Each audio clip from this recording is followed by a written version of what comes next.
From RavenCentral.com, my name is Clay Miller, and this is the Extra Point. Today, I'm joined by Joey Blackwell to discuss Alabama baseball and their recent success. And Joey, obviously, you were writing about just how important this last series was, sweeping Ole Miss on the road. But what was impressive to me was the offense, scoring 26 runs in a three-game series. So, what did you see from them that they were able to get going? And really, with the whole team was impressive.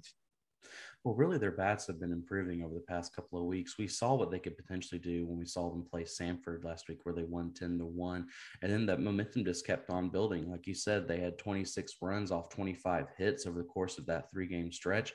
Ole Miss is still one of the best teams in the conference, if not the country. And so for them to be able to do that against some really fantastic Ole Miss pitching was something else.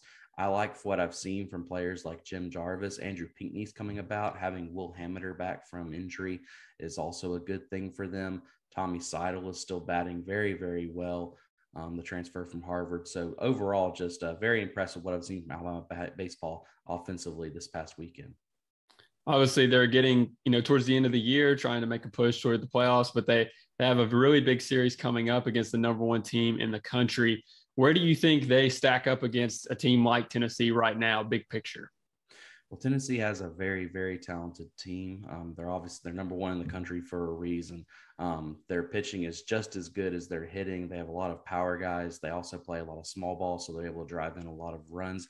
Very effective at getting on base. So Alabama's going to have to be on its toes in all regards. Their bats are going to have to remain hot. If they grow cold, then that's going to spell trouble for them very quickly.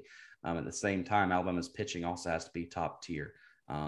Like I said, this Tennessee and anybody in this Tennessee lineup is capable of getting on base at any at bat. So hopefully, Alabama's pitching has been coming about. They do have, obviously their weekend starters and Garrett McMillan and Grayson Hitt have been doing really well, as has Jacob McNary.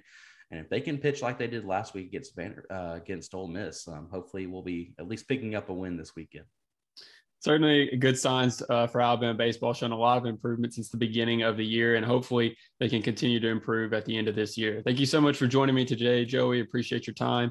Once again, from BamaCentral.com, my name is Clay Miller, and this has been The Extra Point.